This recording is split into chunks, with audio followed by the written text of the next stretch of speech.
Welcome, everyone. This is Polly Needles, and you're listening to Lotro Players News, where we take a look at the latest news in Lotro and hear Lotro players. And this week we have with us Terry Adwin, Hi, hi. Sanswinda, Hello. Guarendis, Hello, everyone. and Calabathian. Is my button? Oh, hi. Yeah, my button's on. Okay.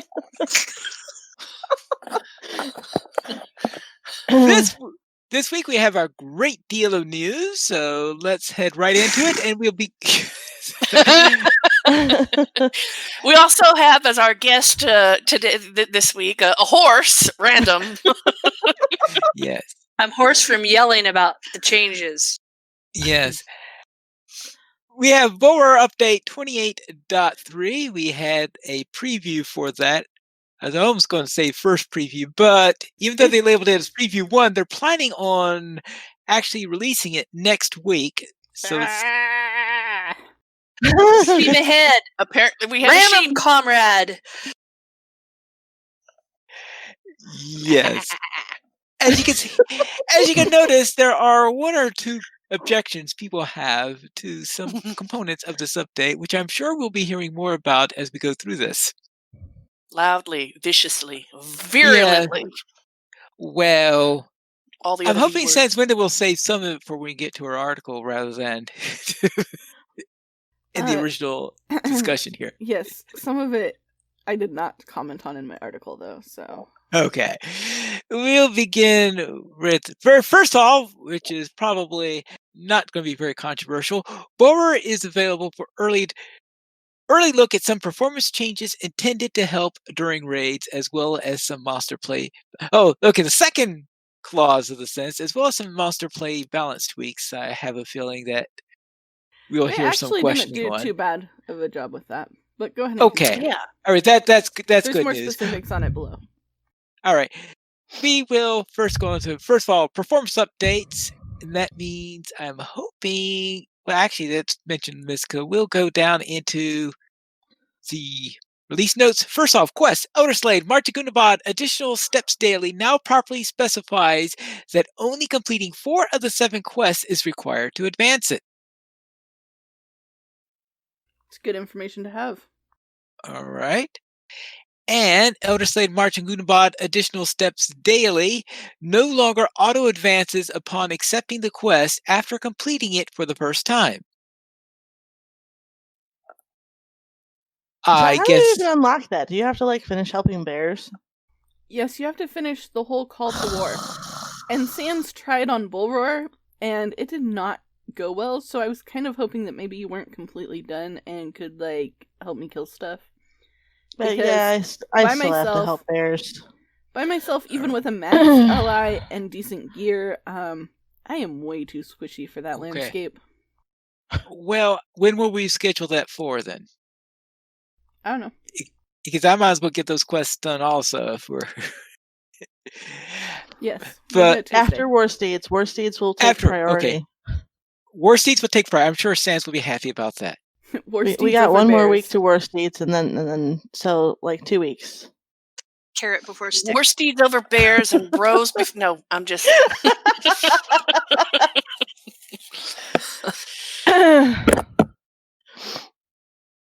As for items, please note.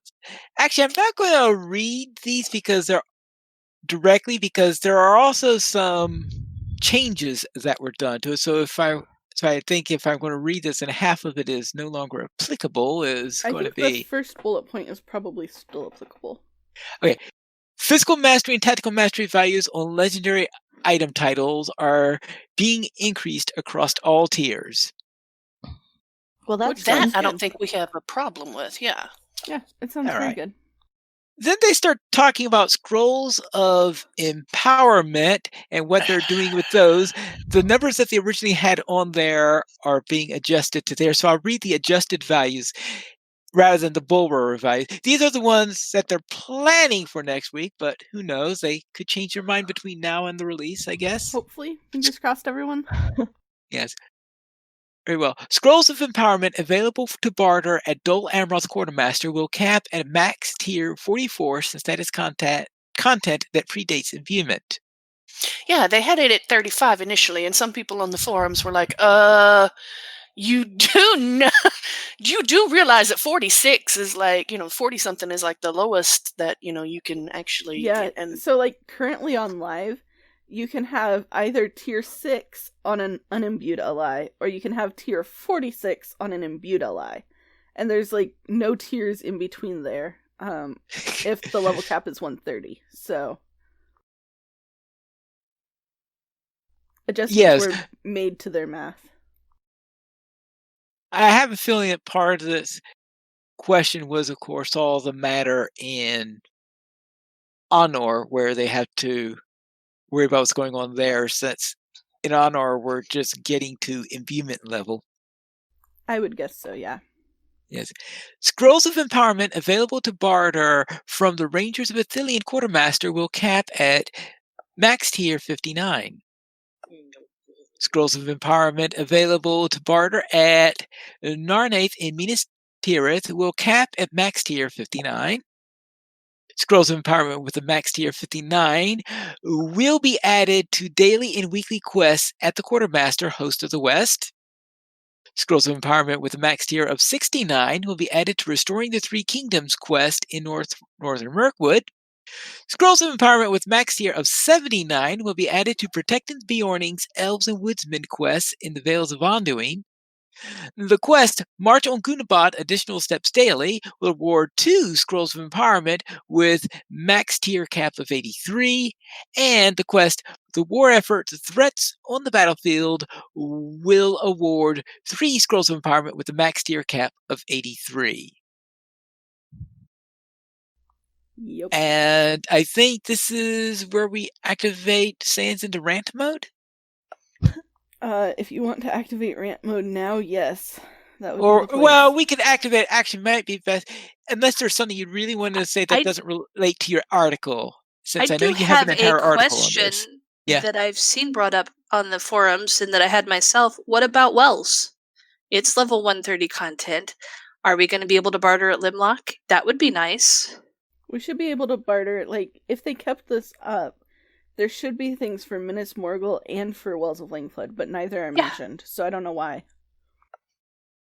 I mean, I know there are already some barterable things there, but Wells particularly is after, so you would think that that would be closer to the endgame, at least level 79 scrolls. No, but you no gave mention. 83 because they capped it to 83 when that was released, didn't they? Or just before it was released? That's the reason. No, I think you're right, actually. It should have tiers 83 scrolls there. And adding 2 per day to those dailies shouldn't be too hard, but we'll see what they do. See what they do. So we had quite a bit that was in the relate. Let's see, anything else in the release notes for the... All right. Tradable unbound reputation gating tokens now have appropriate region quests gating their usage. Anyone understand what they're saying here? If you, even though you already have a level cap on them right now, where you have to be a certain level before you can even use them, like my Bjorning, that's spoiler for some of my stuff today. I got her up to level 40 so she could at least use the Council of the North stuff, because now she'll have to go up there and complete at least a quest. I don't know, it might be a whole chain before you can even use the rep clippy. Before you can use the rep clickies. Right, so like if we get to Bree, say we reach level 20, or is it level 30? I think it's level 20 for Bree rep clickies. 20. And you want your return to Bree port, and so you go and you run through the Barrow Downs and you get those, or you go to the skirmish camp and you get those. You can't actually use them until you do the proper quest, which you'll have to read off of it, which the proper quest is, because you might have quested through the area and not done it. So, it's going to be a whole nother level of... In other words, RIP crafting alts. Pretty much. Okay. I guess when I first read this, I thought it was going to be something similar to what you have in Tinadir, where you have this quest which introduces you to the idea of the clickies. But then... That would be okay. So this is an actual current quest that is being converted to be a gate to this then. Yes. Yes. And you cannot, like, even if you Arya your character, you cannot use rep clickies to catch them up or get their ports or whatever. Unless you've done the quest for that area, whatever quest they decide it is. So some of the quests are like a whole chain of quests you have to do, and some of them are like, hey, introduce yourself. But all of them are an extra layer of to trying to figure out how to do your rep. Especially if you have an alt that's mostly hung out in crafting halls and maybe went to a concert or a festival every now and then. Yep. All right. That means that's going to cause a few people some heartache. Yes, it was already held off once, and I'm guessing that they put it into this patch because it's not actually the most atrocious thing in this patch. Even though it is atrocious. It's like Congress. It's like a pork barrel type of project here that they're adding in on the ground floor. Something like that, yeah. They're like, hey, look, we came up with this even more atrocious idea, so if we sneak this one in there, it'll probably get through with less comments, because everybody told us how mad they were about it last time. And it might have actually worked. But it's still atrocious and should not be. The thing that should not be. Yes. Folks, you can make margaritas with all the salt we got this week. Yes, you can. Now, there's also... guys, I'm not going to lie. There is more salt in here than usually me with Leland, okay? So, okay, I'm just saying. All you right. Can make Leland margaritas? Yes. That would be nice. They would be... She's going to put her in a... She's going to put Leland in a blender. No, for Leland. I wasn't going to put Leland in. I'm not feeding creeps here. I was about to say, though, if you put Leland in a blender and you make margaritas, they're going to taste awful fishy with all the fish slapping that I've been doing that way. Yes. Now, there's also a note in here relating to small reputation accelerator tomes, but I believe they reverted that completely and decided we'll just leave it as is, pretty much. Yes. That was also atrocious, but they decided to not do that one, so it's no longer atrocious. Or it's like something like, is it supposed to be bound to account or something? But at least they're not messing with the levels. Account. Oh, hopefully it's to account and not character, because you might accidentally buy it on a character. But they were going to bind it, so you're not going to find them on the auction house anymore. And you can't send it to a friend anymore. But you can still skirmish with a friend and help them acquire one if they need it. So that's not like the most horrible idea they've come up with. Right. And you get more marks and medallions if you're skirmishing in a group than if you're doing it solo. So you do have that little thing, so you could help a friend that way. You still don't get very many marks and medallions, though, so probably don't count on that. Well, compared to how much it costs in order to get to one of these scrolls, I see your point. Yeah, remember, if you have a day to skirmish with a friend, you'll probably achieve your goal. But if you don't have a day of skirmishing ahead of you, then, be careful how you spend it. Yes. Remember, we don't all do them at pine leaf levels.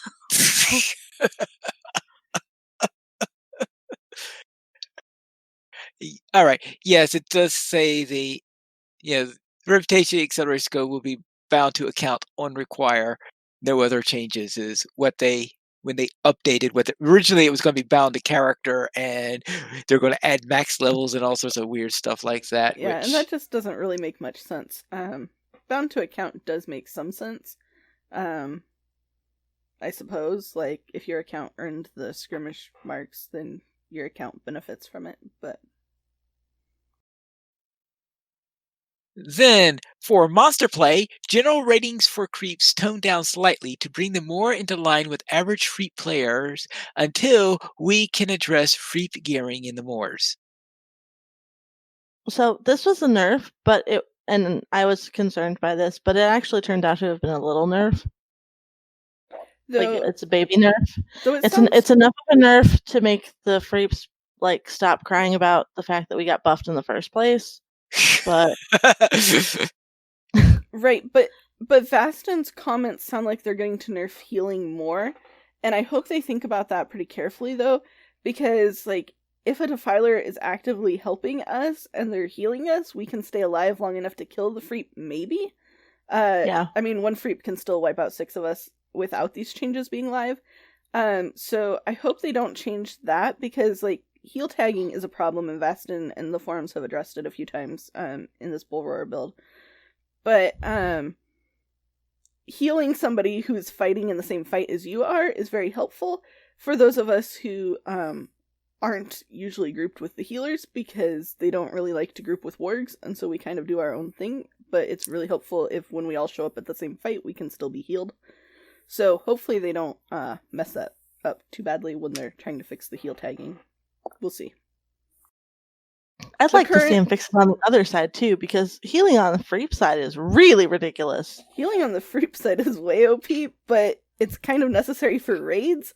So I think that our healing should not be nerfed, because their healing is OP too. But yeah, we'll see what happens.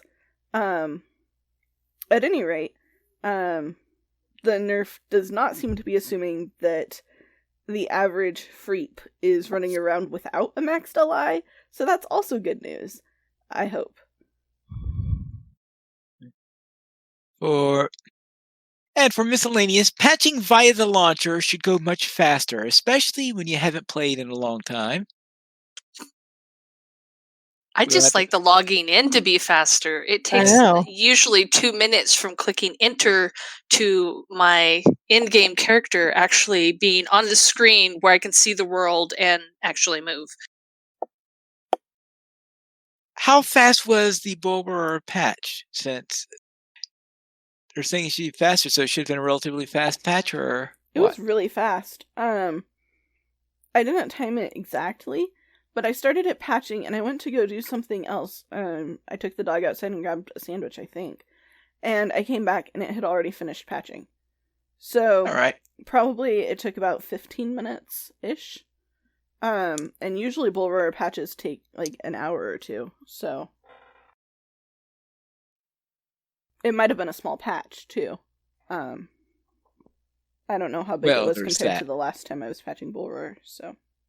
The last time you were patching Bull Roar, would that have been for War of Three Peaks? Because that would have certainly been a bigger patch.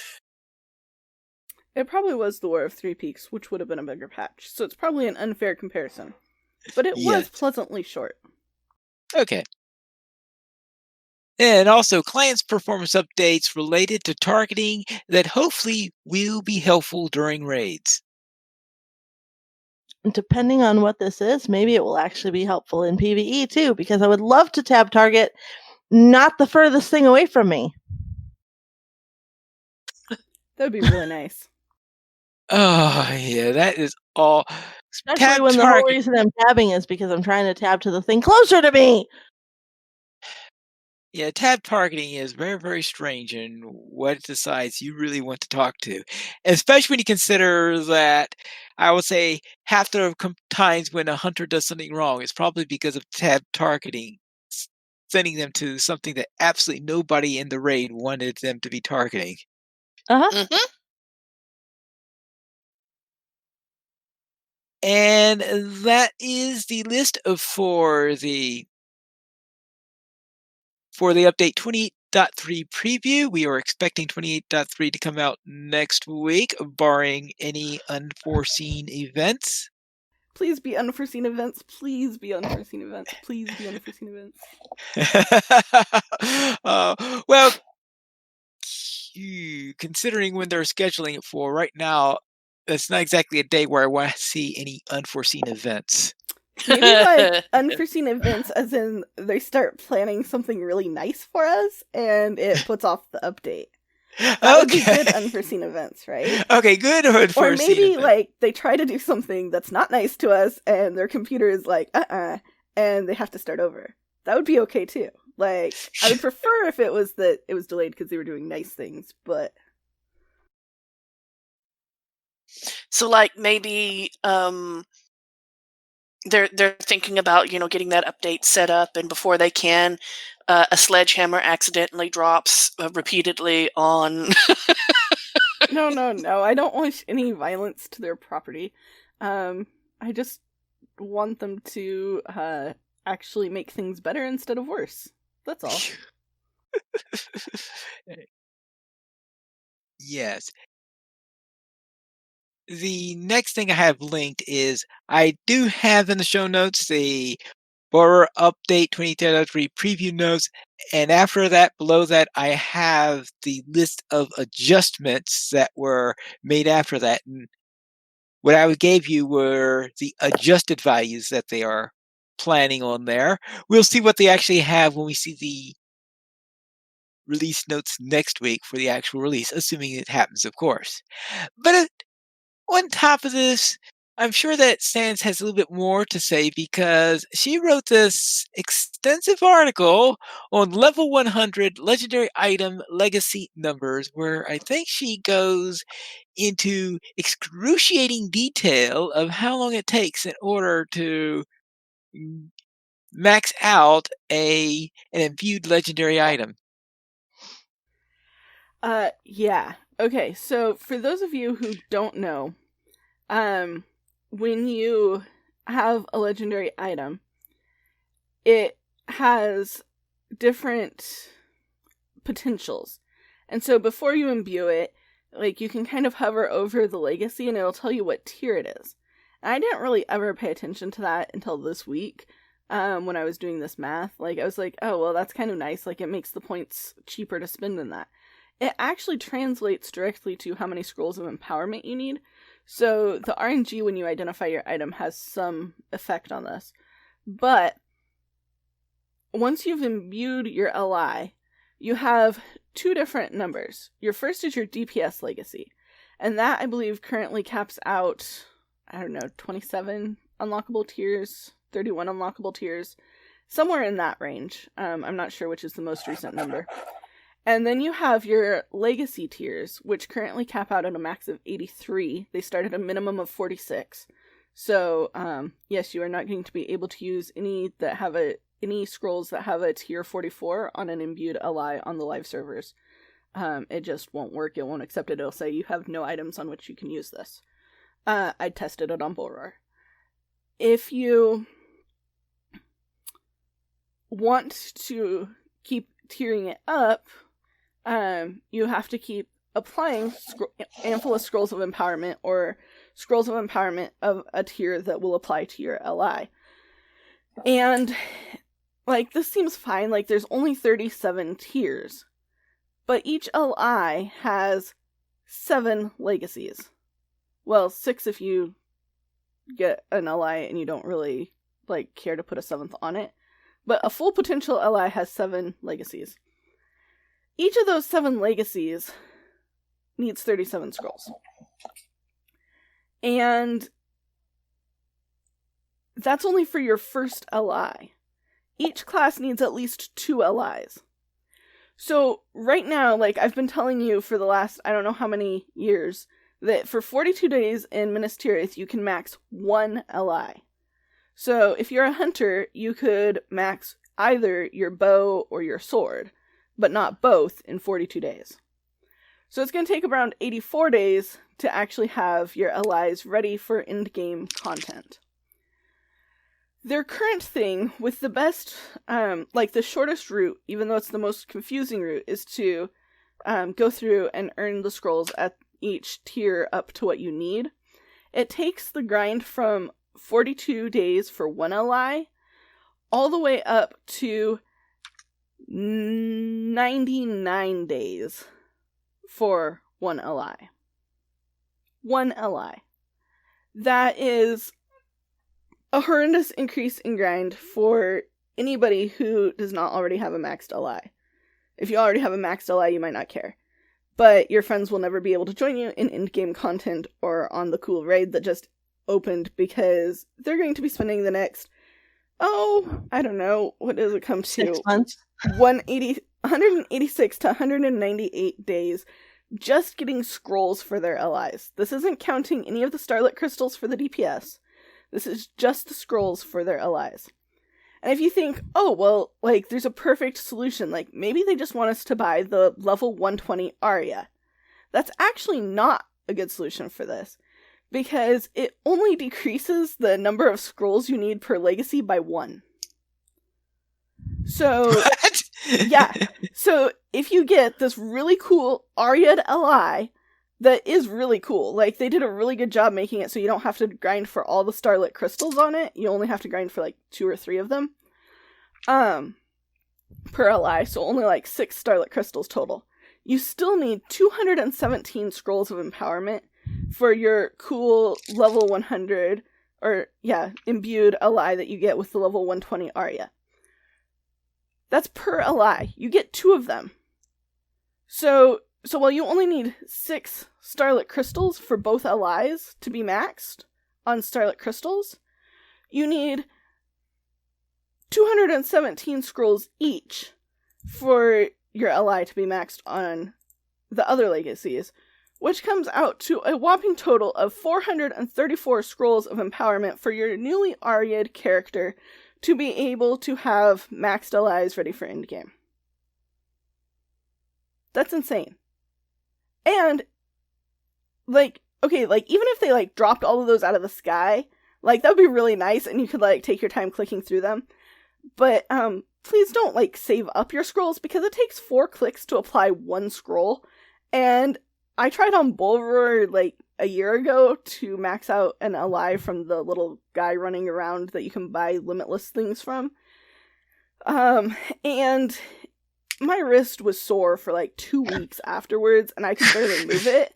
So, like, don't save up all these scrolls. It takes a ridiculous number of them, but, like, apply them as you get them, because, like, it is painful. But the numbers, like, the minimum numbers that you can get are at least 434 scrolls for 2 Lis. And if you play a class that needs more than 2 Lis, you have to keep adding to this atrocious number. So, like, my Runekeeper has 3 different skill lines. She can run fire, she can run lightning, or she can run healing. She needs at least 4 Lis to be able to do 1 DPS line and 1 healing line. My Minstrel has 4 Lis because she has a healing line and she has a DPS line, and they require different legacies. And so, like, before, you could know, like, okay, I'm going to spend 42 days on each Li, and, like, by the end of the year, if I go log in every day and run around for about an hour, I could have a character ready to go to end game, maybe when the next end game releases, because the previous end game that I was gearing up for is already over. Now, it's like, oh, well, like, 3 years from now, I might have a good Li. Like, it's totally, it's insane, you guys. Like, despairingly insane. And I don't know what they're thinking. They promised they were making it better, and then they're like, hey, like, we're making it better. It's now going to take you 900% as long to max your Lis and be ready for in-game content. Congratulations. Like, that's not actually better. And that's if you take the time to actually buy the in-game. Well, yeah, I mean, like, expansion. Right now you can't actually max your Lis without the in-game expansion. And if you don't have maxed Lis or friends who run at the same time you do, like, every day, you're probably still not going to do it, because, like, I tried to take Sans to, like, just see what those dailies were like, and I was like, oh man, I'm 2 quests away from opening them up still. How did we miss these 2? So I went to try to do them on Bulroar, and I got squished by 3 mobs. And I've got good Lis and decent gear, and it's, like, that is not a good way to acquire the rest of the scrolls you need for your Lis. It just isn't. But if you really like the pain of that, you can even further increase the amount of time it will take to max your Lis. So, you know, if, like, the higher numbers are really what you think is better, like, you could spend, well, the next however many years trying to max your allies, I guess. I don't know. But it is pretty discouraging because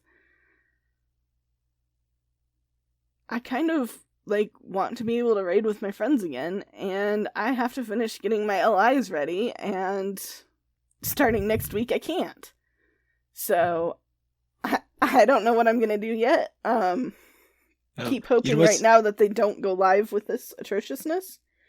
Well, as I mentioned in the chat, it was the only thing I said on Friday. I was good. I held my salt. But, when the complaint was 42 days in Minas Tirith, the problem was the 42 days, not the Minas Tirith. And now it's going to be more than 42 days for one ally. And with multiple allies per character, they've basically killed all my alts for me because I'm mostly a solo player. If I'm lucky, I have another person that I'm running with a lot. But even so, that's just us on the same two characters. They don't have characters at my level, other levels to help me, level up all of my other alts. Good luck finding that anyway. I mean, even with a kin, they're it's so disparate what levels you have. Yeah, I mean, they basically have killed all my alts. Pretty much. 96% of my alts now have no future. Maybe it's closer to 99%, but one of them almost has another maxed ally, so maybe I can get it done before this goes live. I don't know. But, Mary Rose says, either SSG doesn't realize the grind, they're leading you to the store, or they possibly are planning ally overhaul. I hope they're planning an ally overhaul. I don't actually think they're leading you to the store, though, because I could be wrong. But the current math is however many scrolls you still need, it will cost you that many dollars to max that ally. So if you need 217 scrolls on your newly Ariad character's first ally, it will cost you $217 to max that ally on scrolls. Only of scrolls. It doesn't count any of the Starlight Crystals. And so if you have 2 of those, then it's going to cost you $434 to max both of the allies and get to end game. And I really, maybe mostly rich players play Lotro, but I really doubt that they're getting everybody to spend $434 on 2 allies that aren't even going to be maxed in 3 months, or however long it takes for the next update to come out. So, I don't know what the long game is, but I don't think this is a cash grab. I think this is either they don't understand the grind, or they're planning an ally overhaul, or they're really hoping we're all going to burn our allies and just use quest rewards and then complain forever about how we're always dying and can't kill anything. I don't know. Well, I'm pretty sure they don't have an immediate solution relating to the allies, because I got the impression that we will be lucky if we see an overhaul by the end of the year. I know. There's no immediate plan. And I know at least 3 people that I've been helping with allies today, or this week, who want to play the endgame content, but have been working on their allies, or need to start working on their allies. And, part of me is okay, this is the process right now. It's a huge, long 42-day grind in Minas Tirith per ally. But next year I'll still run the content that's currently new with you if you want to. And now it's oh yeah, it's going to be 3 years before you have an ally fit to use out there. What are you supposed to tell your friends who want to play? Oh yeah, in 3 years, we can totally go do that raid. No, that's a horrible idea. This is a bad business model. There are some ways that they could make it better quickly. If you just stuck 2 or 3 scrolls per Limlock daily, or made them so that the currency that you get from the Limlock dailies, each daily would buy you 3 scrolls, that would solve the whole problem. I can't imagine anybody would rather grind in Minas Tirith than the Limlock dailies. I've done both, and I would much rather do Limlock dailies. So if they just wanted us out of Minas Tirith, all they would have to do is make the scrolls drop elsewhere in a quantity that's actually reasonable for the number that's required. Or I was like, about to actually ask about that because I had heard you guys mention something about drop rates being like cut back or something. well, okay, they've been abysmal. They have not increased the drop rate for Ally scrolls since Minas Tirith released. So the most scrolls that you can get are still the same amount that you could get when you only needed 56 scrolls at max to max your Ally. So, like when you needed 56 scrolls, and then they upped it again. I guess it was like a total of 68 to 84 scrolls when Minas Tirith dropped. My math had 2 parts to it, so I don't know if that came like right when Minas Tirith dropped or if the increase came just after Minas Tirith dropped.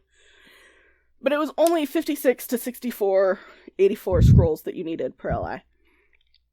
And they're like, this is atrocious. Like, you need to be able to get 6.5 scrolls a day. And so you could max your Ally in about 10 days. And so in 20 days, you could be in end-game content. So, like, if a new player starts and they're like, hey, like, this raid looks really cool that I saw advertised, I want to participate in it. And they jump into the game, maybe they even buy an Aria, they find some friends, they get their allies, they're starting to work on them. To be ready now would take them 84 days. So the drop rate, like, from what would happen when Minas Tirith dropped and it would take less than a month to now is already horrendous. And there are no other good sources of scrolls per day. Like, they just haven't introduced any. Yeah, I think that they're assuming that everybody already has the baseline where they have it maxed out for Minas Tirith and the places since then. Right, but that assumes that we aren't ever getting any new players, and I know for a fact that's not true because I'm a new player. Like, minor detail. Yeah, minor detail. But, like, that also assumes that nobody has alts, and that nobody buys Arias, which I also know is false because they just had a massive sale on them. Like, we shouldn't be penalized for wanting to do the content they're advertising. Like, I mean, unless they don't want us to do the content they're advertising, in which case they could just save the money and not advertise. So I don't really understand. I'm just thinking is that next week when I report on, because Friday Night Fights next week is going to be doing the latest raid, and I'm just wondering the fun that I'll be reporting then, considering that I'm sure that very few, if any of them, are going to be at full strength legendary item wise. That should be interesting, especially if the gear is also not at full strength, because right now it's really hard to get a full strength Ally and full strength gear at the same time, because the only place to get scrolls is Minas Tirith, and the only place to get gear is in-game content questing. So I don't know, like, I know there are solutions, and I know they can make solutions, and I know they can make this better very quickly. But they seem to think, like, anything more than 2 scrolls is way too many and we're going to be OP. And they seem to not realize that every legendary item requires 217 scrolls. Like, if they even gave us 20 scrolls a day, we would not be OP. Like, at worst, we would be preparing and, like, running end-game content in a couple of months. That's not as OP. I said, the whole thing is calculated based on you've been preparing for years, and they don't want to make that too powerful. So, well, yeah, but, like, you could cap it, like, say you got 6.5 scrolls at each level cap, and then at endgame you got 20 scrolls a day in case you got to endgame and didn't max your Ally. Like, some people that we helped recently who were finally running around with it was a hunter, wasn't it, Quare? Who was running around with a landscape bow because it was more DPS than her Ally that hadn't been maxed yet. Like, oh no. I know, like, it's horrible. But right now, you can, like, if you don't know how the system works, or if you're new to the system, which you might also not know how it works, or if you just don't have the days to grind trying to spend 84 days getting your allies decent, and that's not counting the Starlit Crystals that affect the DPS directly. So, like, you would have, hopefully, more DPS with all your legacies max, than just a random bow that you picked up. But you still have to get the Starlit Crystals. So we're not even talking about the Starlit Crystal grind right now. That's also atrocious. But, like, 2 festivals can kind of fix that. Like, it's iffy. But like the entry, the bar has been set so high for entry to end game content that you pretty much can't do it in a timely fashion unless you've been playing the game for years and have been keeping up with every level step. Because the level steps in themselves aren't horrible, but you can still, like, Arya a character to 120, skipping a whole bunch of steps, and then you're sunk. Like before, you could just take your Arya character back to Minas Tirith, run around for 84 days, and maybe find some friends to run with, put on a TV show to run with, like, kind of learn your skill rotation to run with, and then work your way into endgame. But, like, if they take that away, what are you supposed to do? Like, oh yeah, I've got this Arya character, guess I should bury them now. Like, that's hardly a way to sell Aryas. So they've got to have a better plan somewhere, right? Like they can't really think that there are no new characters or alts, right? I would like to address one thing, too, that people keep going on about. Oh, you don't want them to have an LI that's overpowered.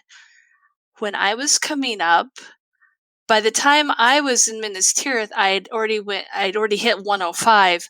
I had a maxed bow, but I still didn't have the gear.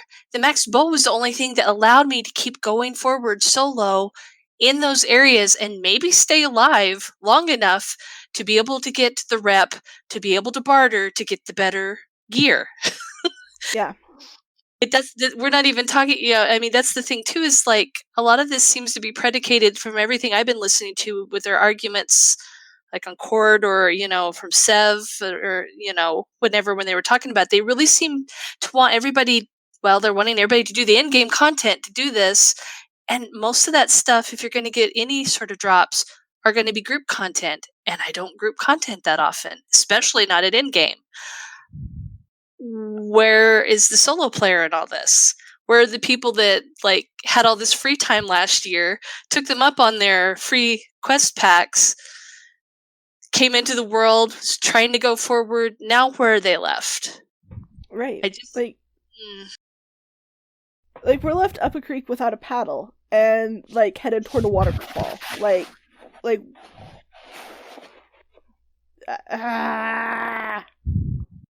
Exactly. But not the waterfall at Eridor's Den, because that is.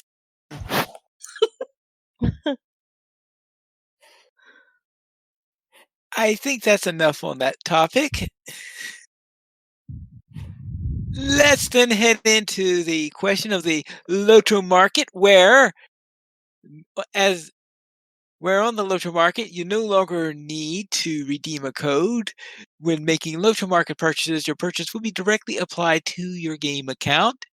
If you made a purchase in the Lotro market before January 11th, your redemption code is still valid, and you should apply that in-game as usual. And the current expansion offer is on the top on the market, and the older expansion offers appear below on that list. And there's also a tab for a special offers row.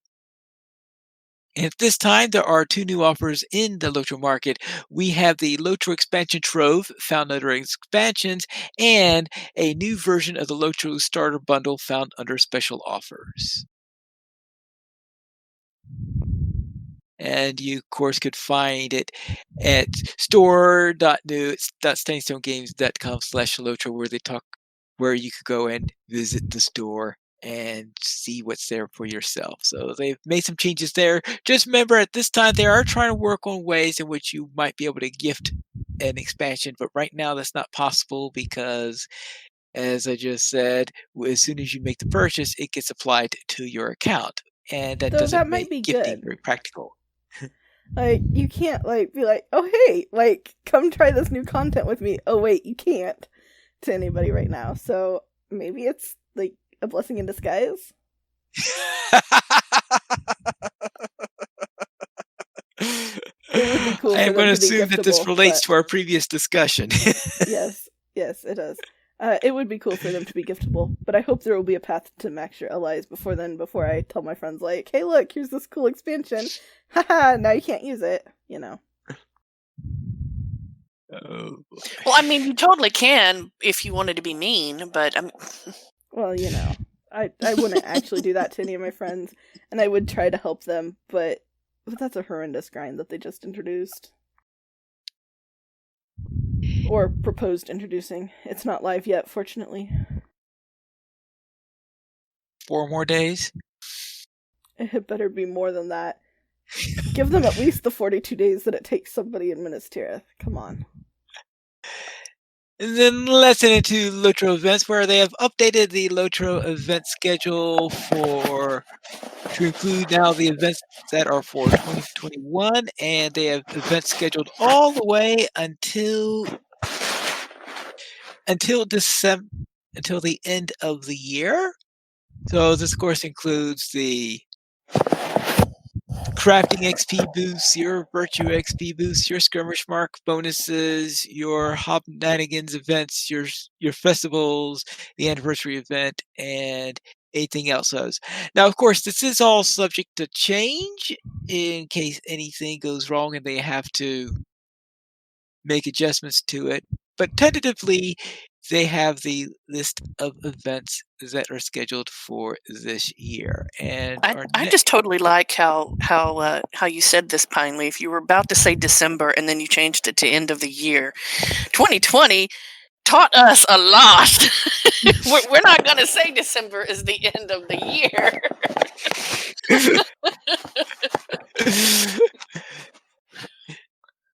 Yeah, it was a interesting year, wasn't that?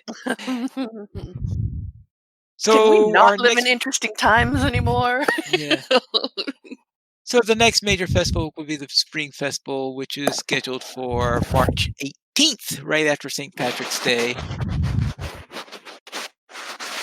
So that's something to look forward to if you like festivals. Then finally, we have the Lotro Beacon, issue 188, which has another picture of Gundabad on the top. And as for our community spotlights, they are currently holding Winter Stock, which is 3 days of concerts, which, let's see, that start on, right, so that was Friday, Saturday, and actually it's 4 days. Because 4 of days, the because they holiday. had Friday, Saturday, Sunday, and Monday. So it was 4 days all the way scheduled in there for Winter Stock. So we are halfway through it as of this recording. Yes. And I believe Druid's Fire is streaming that. So if Yes, it anybody is is. listening live and wants to check it out. Actually, I think they've been breaking it down by band, so it's archived on her channel too, if you have Yes. a particular band you want to hear. And she's doing it on her personal channel rather than on Lotro Correct. Stream due to potential issues and Copyright. questions about Yeah. copyright, since a large number of the bands are cover bands, and sometimes you get copyright strikes as a result of that. Then we have Dekamalu's X4 Creator Contest is now underway. You can find out more about this year's Yule theme event on their website. Guirist is the theme of the latest outfit for wandering around Arda. See the cosmetics and learn about the name on their blog. Oh, good, because I thought that said grist, and I'm like, so, like, a big pile of grain is the new outfit theme? So everyone, is this like cereal? I'm glad that I missed something there. Well, seeing that the person is fighting spiders, I would hope it's not cereal. Anyway, Terry, do you have any comments on this? The outfit? Yeah. Well, it was actually really interesting to see the cloak in particular, which is the bridal veil from Midsummer, used the way it was. I mean, I'm sure it's a not sans appropriate use for the particular piece of I opened gear, it but just before Pineleaf said fighting spiders, and I wish I had waited a minute. They've got that shield you don't like too, Sans. Noticed. It's a cool outfit, but like not a very cool location. Well, yeah. Well, if you don't like spiders. If you don't like spiders. Then, for our weekly comment, we have the One Ring would have been cooler looking if it were made out of Onions. It would be the Ice. one. It would be the onion ring, or maybe. Sorry, the one onion ring. I Anybody don't know. ever anybody remember those ring pops from back in the 70s and 80s? Oh yeah. oh, they still have them. They pop up every year. Nice. I think Actually, ice in- would make it cooler though. Look Yeah. cooler. It would have Oh. made it so much easier to take care of too if it were made out of ice or onion rings or something, wouldn't it? Just eat it if it's nice. Just Well- eat it or let it melt, you know? Drac would refer to me saying ice would make it cooler as pine leaf logic. Fair. But in a more serious note, it would have been cooler looking if it were maybe made out of like maybe some kind of like black quartz crystal or diamond or something, slightly clear but really dark colored. I don't know, something like that. Anyway, shot through with some of those lights that give you headaches from that give Terry headaches. They're in like the newest expansion. All the nice little lit places in the dark. Anyway, what would be cooler though than gold? I would have thought that would have been a Mithril. Ice. mithril. Yes, I guess mithril would be cooler. A ring of mithril. It's got kind of that bluish sheen to the silver. Yeah. All right, I'll give that to you. Mithril, that would be a really, really cool looking ring for that. Let's head into the fan site news there, where last week we had some words for our horses. Well, technically, it was all the people in Harding. Was it Harding? His Harwick? people? Oh, yeah. Harwick, that's right. Yeah, Yeah, Harwick. they're the ones that had words about our horses.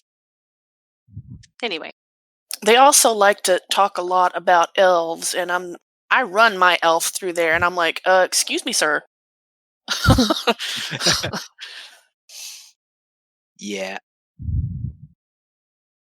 Lotro Stream is your first stop to find Lotro on Twitch. This week, the Tolkien Professor adventures in Edoras, Red Baron battles in Mordor, and Eldaleth has a birthday. Also on Twitch, Orta Dunacom runs PvMP, Strimton gets Vengeance, and Bekbooba quests on Evernight. And over on YouTube, you could check out recent performances by the Anduin Ensemble and the Little Wanderers, and Miliel Z has a walk through the first Rimmerhant boss. A walk? Oh, a walk through. Okay. Sorry. A walk through 4, not they walked through. Yeah, One does I not think simply walk through Mordor. I Usually think I they, would they have ride a horse. I think I would have spelled walk through with one word instead of as 2 words, because it really confused me doing it as 2 words. Yeah. Usually you ride a horse very quickly, screaming because things are trying to get you because you're underleveled. Especially And that's if usually you're after in an you area get with there from, like- spiders. Yeah. For our screenshot of the week, Mithril Leaguers takes a break while hunting roving threats in the Misty Mountains in this week's screenshot.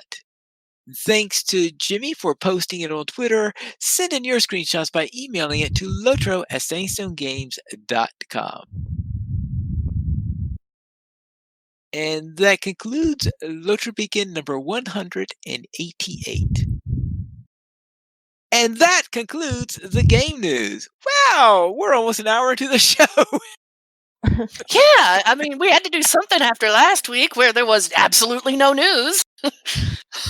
They could have split that up between 2 weeks, couldn't they? Just to make it. Let's head to our store sales then. Terry, what's on sale? Well, our weekly coupon this week gives you a +5 hope boost for 90 minutes times 5 with coupon code GetMoreHope. And we have 20% off expansions and expansion quests in-game store only, enhanced XP supply in the Hornburg token, skirmishes and instances, and the 100% mark acquisition boost also through January 21st. Whee! Then let's head into our pick of the week, where we have a link to a story from the OneRing.net, an exclusive official show synopsis for Amazon's Lord of the Rings series. And they give you a bit of a synopsis on here so that you see a little what's coming on the store. And of course, the Token Professor responded with a breakdown of the synopsis, and they held a stream for that. So we also have a link to this that was on the Sigmund U Twitch channel. Yeah, they went line by line. But actually, what I was thinking about today when I was looking for the professor's video so I could put it in the show notes is, what the heck are they going to call this thing now? They can't call it a Lord of the Rings show because it's like set thousands of years before any events, and like it's set even before the One Ring is forged. So, yeah, I'm a little perplexed as to what I mean. Obviously, those of us that are into the lore understand that it's Middle Earth related, but it makes me wonder what the heck they're going to call it now. Is it actually set during the time of the Silmarillion? No, it's set in the Second Age. Okay. Well, there are parts of the the Silmarillion that are in the Second Age. Can we read the synopsis really quickly? Yeah, okay. Okay, so I'm not going to do like the super over the top voice that Corey did. For that, you need to watch his stream, and it was great. So Amazon Studios' forthcoming series brings to screens for the very first time the heroic legends of the fabled Second Age of Middle-earth's history. This epic drama is set thousands of years before the events of J.R.R. Tolkien's The Hobbit and The Lord of the Rings, and will take viewers back to an era in which great powers were forged, kingdoms rose to glory and fell to ruin, unlikely heroes were tested, hope hung by the finest of threads, and the greatest villain that ever flowed from Tolkien's pen threatened to cover all the world in darkness. Beginning in a time of relative peace, the series follows an ensemble cast of characters, both familiar and new, as they confront the long-feared reemergence of evil to Middle-earth. From the darkest depths of the Misty Mountains to the majestic forests of the elf capital of Lindon, to the breathtaking island kingdom of Numenor, to the furthest reaches of the map, these kingdoms and characters will carve out legacies that live on long after they are gone. So yeah, so Second Age. So we're gonna have like basically the rise and fall of Numenor, which we kind of already knew about because based on the map that they tweeted out. But yeah, then Corey was speculating on the stream as he was going into the far reaches of the map because we have this really zoomed out map, and then there's an arrow pointing off to like blank space underneath Harad. But we don't actually know. I mean, it sounds good. It's great, great clickbaity soundbite type of thing. It sounds like basically most epic fantasy series synopsis ever. So I guess we'll see. We'll see. But apparently they're filming seasons 1 and 2 back to back is the other thing. Filming seasons 1, 2. All right. Yeah, they're doing seasons 1. There's like 5. They're committed to 5 seasons, and they're filming seasons 1 and 2 back to back. And apparently, I didn't catch the name of the person that he's got on his stream with him, but they actually think that the first 2 episodes are actually ready to go. It's supposed to come out sometime this year. Season 1 should be out sometime this year. We don't know when this year, so it could not be not until December, but speculation is like summer or probably winter. Yeah, this is a very bad year to estimate when something's going to be done, unfortunately. No, last year was the really bad year to estimate. This year they can kind of ballpark it. Okay. Yeah, okay. You get a point there. You can at least ballpark things. You have a point there. Then let's head into our new player question. What's the question this week? This one came up as Sans and I were running around talking about allies today. But can we reforge our war horses? No, why would you even ask that? What are you gonna do? Actually, it's more. Can we reforge their? I guess their bridles, and does that really help? Well, you have to reforge that because it's a legendary item. Yeah, it's a legendary item. I just that was. You can't imbue the bridles still. Yeah, I guess the real question is there any benefit to doing so versus just kind of leaving it be because there's not enough of a benefit because war horses do have LIs and we have LIs as well, but it doesn't seem like they really grow along with us like our LIs. You can get a second age bridle and okay, but it still only goes to X thing there and yeah. So if you wait long enough, they give you a second age bridle a couple of times. Yeah. Yeah, but I mean they're allies, but they're not. You're riding your war steed, and war steed mounted combat was phased out with end of Rohan stuff. Yeah. So having what's level 100 bridle can make a difference, but by level 105 in Mordor, you won't be able to tell anymore. Yeah.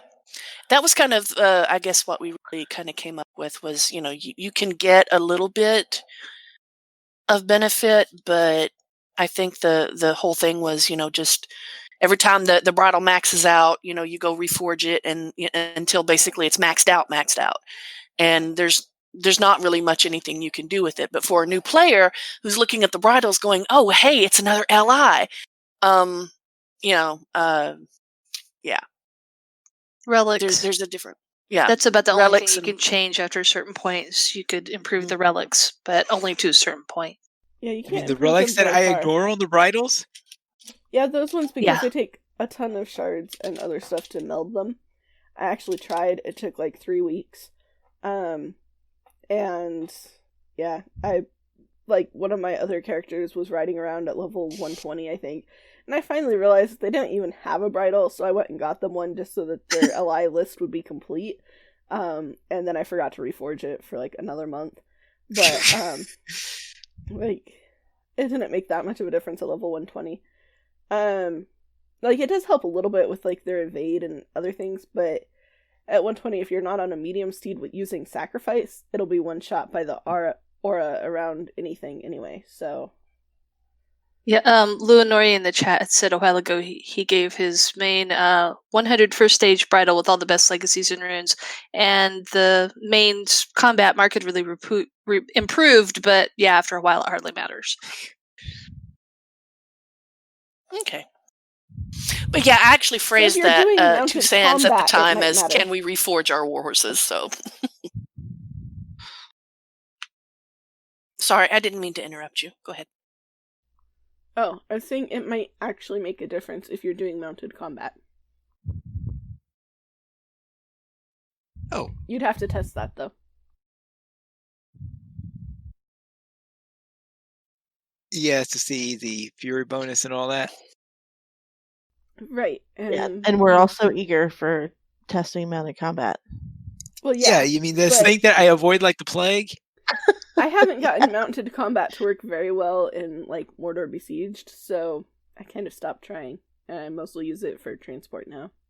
Okay. On Honor, when I was going through Rohan, 90% of the time, even Rohan, I fought dismounted. Once I figured out that I actually could do that on my hunter, I did when I had really tough fights. Because my skills were better. Yeah. I think we've gotten that question answered as well as we're going to. Yes. So let's head to our weekend Lotro and Guarendus. What were you up to? Well, get back over to the notes here. Well, this past Sunday, the girls made a journey into Eregion to start towards the road towards their first allies, although maybe we should rethink that. We did become Ridge Racers. That was a lot of fun. And then we went back to help Hystia finish up some class deeds. Indeed. And, well, I mean, it kind of went, it went squirrel, which is a girl's stream normally anyway. It's like, oh, and we should do this. Oh, well, maybe we should do, yeah. I had a lot of fun roving threat hunting on Thursday with my kin. We cleared out Angmar and Forakel for deeds for some of them. And also this week, where I think her houses are ready for our kin's housing tour. I say that, and I know that I'm probably going to be tweaking decorations and lights and stuff until the last minute. But anyway, I did get that done. And my Bjorning hit level 40 today, all from crafting. She just hit 39, and I'd been holding because I hadn't been questing her, but just kind of like, Mostly, this was so she could use the Council of the North rep clickies that I tucked away because she's a metal worker and they have the like household recipes for household items that she can now barter for if I can find a hunter to take me to Gathforthnir. And yeah, and the next thing for her then would be finishing guild rep. I know I had said that I wanted to try to get 2 characters to at least level 100, but after all this news, I really don't know if I'm going to do that or not. So I'm trying to figure out. I was making a list today of all of my crafters, what recipes they might need, and just how far they'd have to play to get the barter to get those. And then, yeah, I don't know what else I'll do this year. Don't know. Just don't know. But unfortunately, I see that as kind of having changed my path going forward in Lotro. Sans, what did you get up to this week? Well, this week on Monday, my Aryad Runekeeper, the Dwarven one, with the allies that I accidentally chose the wrong ones for, adventured in Mordor Besieged with Maven and Natesh. And I was looking at his allies, noting that they needed serious work and plotting out how to fix them. They might just need burned now. I don't know. On Tuesday, Bofal finally made it to Langhold, and talked to the person who starts the quest for the war steeds. So, that was really exciting. And now he just needs to get his war steed. So then he'll be able to ride quickly around Middle Earth, and all will be hunky-dory so long as he never hits level 100. And the rest of the week was pretty much consumed with LI math, despair, biting things on wargs, hoping that noms will be more tasty when none of the freeps have maxed allies. I guess like that's one possible good outcome from this. And yeah. Hopefully it still doesn't go live in this state though, because that's not really a good outcome. So yeah, that was pretty much my week. With tons of LI building and testing on Bulroar and more math that just does not work. So, that was my week. How was your week, Calabathian? Well, I went over to Bullroar for the first time to test the PvMP nerfs for the creeps. And once we decided and found that it didn't look as bad on Bullroar as we were fearing, then I went over to the proper moors and kind of with everyone to nom some creepy freeps and some freepy creeps. I also discovered that tiny little pig pants can jump like superheroes while ridge racing. Like better than goats. I mean, I was having trouble with my horse trying to get from like A to B when I was ridge racing with the academy. On my little pig, it was just like, pew! I'm like, oh, piggy, don't overshoot. But yeah, so try it on a pig. That's all I'm saying. I don't know what they fed them pigs. I also entered the deep places with the Academy for LIs and Giggles to find that speaking of pigs, you can actually ride pigs there. It's not just goats anymore. You can ride pigs. So I was. And then I ran with the Sender's alt and one of Sans's alts to the 21st Century Hall in order to get to other places. And it has Wi-Fi because it's the 21st Century Hall. Now, why is it the 21st Century Hall? This is because, Sans, it was Cinders who I was with, and she asked if I had a port to get us to get us there. And when she said 21st century, I mean the 21st hall. And I was like, oh, the 21st century hall. Yeah, I get it. So apparently there is a 21st century hall in Moria, and I imagine it being the 21st century hall, it must have some really brilliant Wi-Fi, really, really fast Wi-Fi. Yeah, but it might be from the 21st century of the Third Age instead of the 21st century of our age. I know. I didn't even think of that because the numbers are, yeah. Who knows? It's the 21st century. But Terry Adwin, Terry, how was your week? Well, speaking of crafting, other champion is now fully ranked with the Cooks Guild. Yay! So, I say so much that I don't do crafting. This is the one crafting that I do, is the cooking and farming, because I actually find it to be therapeutic. So the thing I don't like about crafting, really, is I hate running down the mats. I hate farming not actual farming, but like having to find the nodes of ore and branches and hoping that you've collected enough to make whatever you need to make to get through your next tier, to get to the next tier, and so on and so forth. I hate that part. So I don't typically do it. Farming, cooking, I will do it all day long because you can farm up as much as you need and then some, because I frequently do. Because then I know I have enough because I've got way more than I need, which has only just been enabled by having the crafting bags. So thank you for those. And then I can cook up as much stuff as I want. So he's actually got enough ingredients worked up to last him for probably a couple of months for craft wise. But then I discovered, and I don't even know how I missed it the first couple of times, but I discovered when he got to Westimnet Master of the Guild that the guild person has a quest that you can take to do some Minnesota crafting thingies that give you like 50,000 rep. And I said, "How did I not know that was there?" Well, I did it, so now he's honored. It's honored master, I think, of the guild. Yeah. Anyway, he's maxed out his guild rep, and he's still making repass thingies because I might need them eventually for other things. But yeah, so I actually made my first ever crafted relics. I have never made crafted relics before, you guys, and now he has some. Yay! And they're probably not any good. I have no idea. I just kind of did it and deconstructed it, and I was like, okay, well, that was underwhelming, but it was cool because I'd done it. I'd never done it before. I had never been able to do it because I am not gilded in any of my other, like, whatever other alts I have that have done the crafting stuff, have not done anything regards to gilded stuff because just no.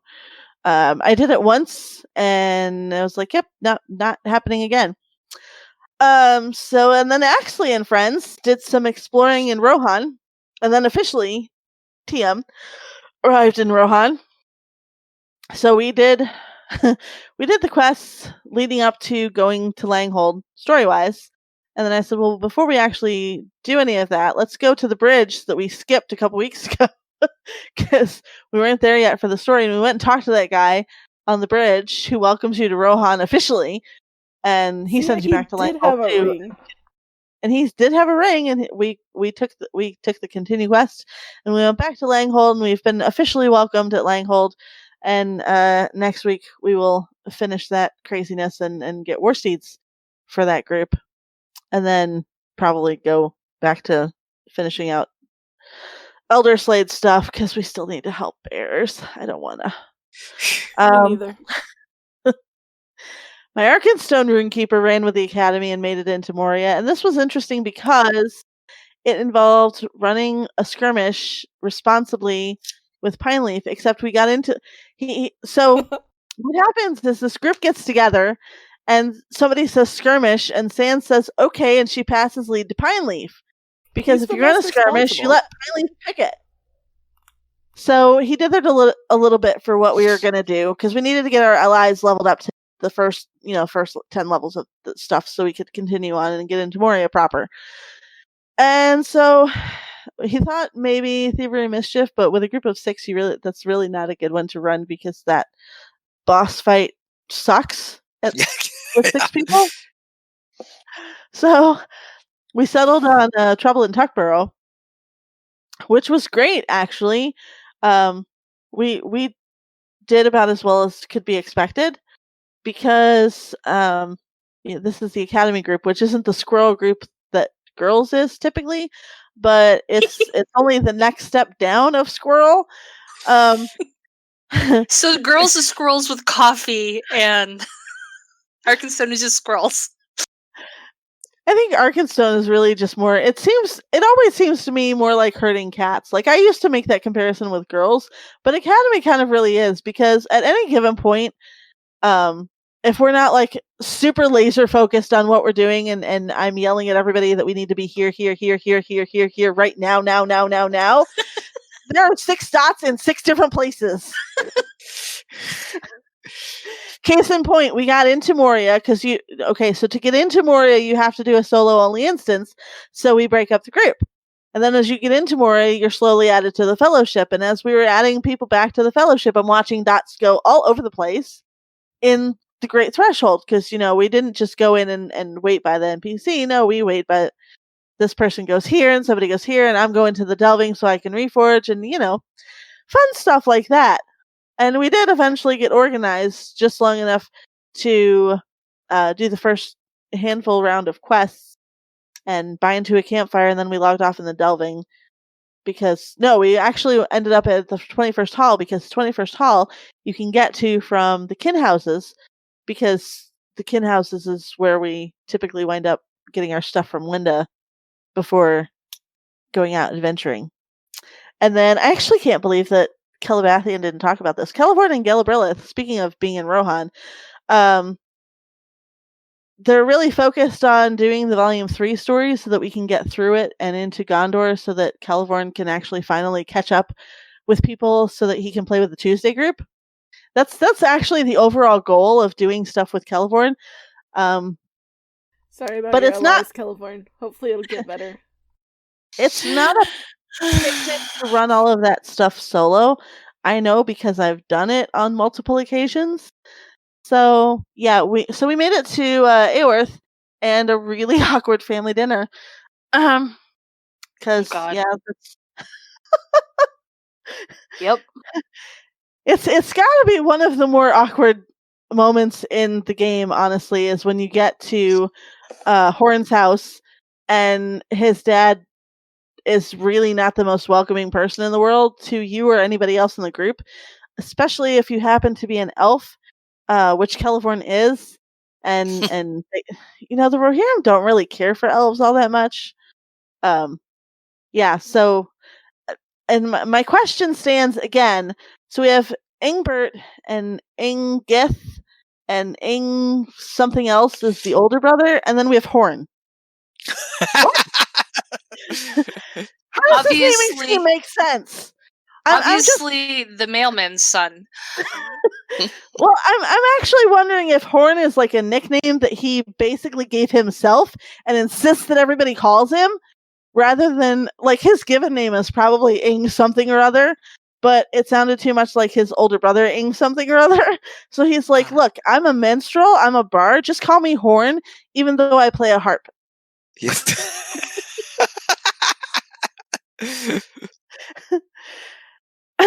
Yeah, now Yeah.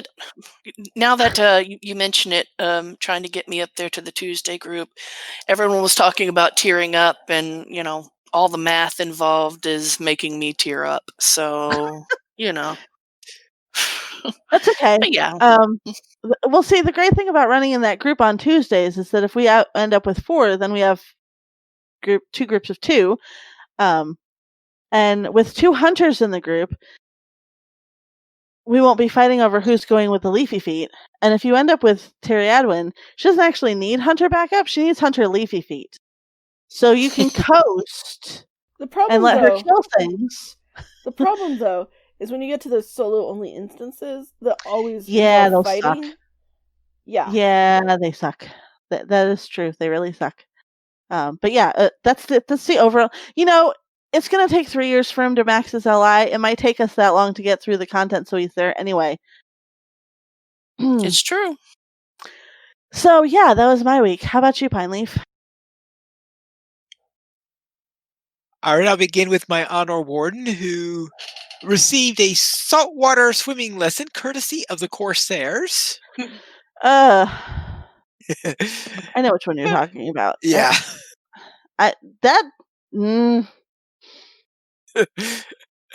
Speaking of salt. Yeah. Speaking of Yeah, salt. Well, Terry's from Dol Amroth, so yeah, that instance did not go over well. Right. And for the field trip, we sought revenge against this giant squid. All the revenge, all the calamari, and yet none. Yes. No, we didn't actually salvage any calamari. Opportunity missed there. Of course, we keep saying don't eat the ancient evil, so really no. Yeah, Yeah. don't eat the ancient evil. We don't want ancient evil calamari. You're right. Just like we don't want evil taters. Right. Besides, someone might mistaken it for Cthulhu or something. Only if we tape all the little tentacles to our faces. Then on Friday Night Fight, we ran Trail of the Blood Serpent and Keys of Harlan. Keys or quays? It's Keys. pronounced keys. It's spelled quays, but yeah, it is actually pronounced keys. I never knew that.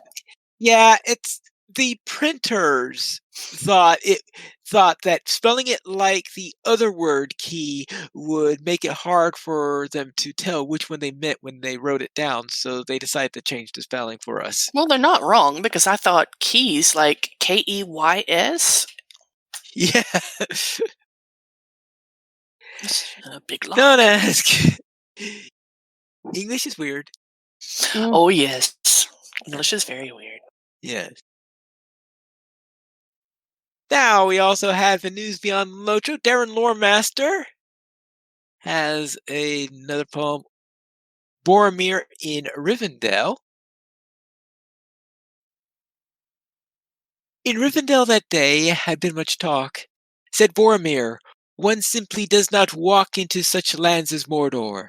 Perils vast and dangerous about Mordor cast by Sauron, Minas Morgul, the Black Gate. All those who go to Mordor tempt their fate. They shall be taken, added to the slaves in bondage. He's a fool who such things braves. Say he succeeds, and enters. Well, what then? Mordor's a home for orcs. Hardly for men. Inside the plains of Ash and Stone, they say. Who knows for sure? There are no going that way. The council heard his words, and they were true enough, but what else could their peoples do? Entrust the ring to Gondor? Boromir had urged this course, leading the wise to fear the ring's corrupting influence would rear itself in Gondor.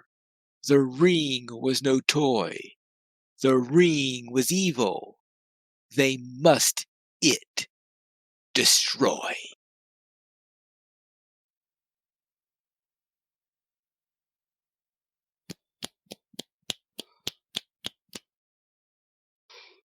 The Boromir in Rivendell. Our top supporter this month is LotroBuild.com. It's a collection of full Lotro databases, including item database, relics database, and a titles database. Also, you can use it right from your Discord server with the Lotro Build bot. We currently have 16 supporters on Patreon. If you'd like to add to this illustrious raid of players and help support Lotro players, you go to the donations page. You can support the Players Alliance on Patreon. Your money would be used for podcast hosting, website hosting, and to pay for our live shows. We did not receive any emails this week, but if you'd like to send one, you can send it to podcast@LotroPlayers.com. You can also follow us on Twitter. It's Players Alliance @PlayersAlly, Lotro Players @LotroPlayers, Arendis @Arendis, Polyfit Needles, Sanswinda @Sanswinda, Terryadwin @Terryadwin, Guarendis @Guarendis, and Calabathian @Calabathian. The Players Alliance has 2 shows. On Wednesdays at 7 p.m. USC Eastern Time, we have DDO Players News, and on Saturdays at 8:30 p.m. USC Eastern Time, we have Lotro Players News. Use first of our shows at LotroPlayers.com/live. And that's all for tonight, and this is Pilot Mules reminding you to skirmish responsibly.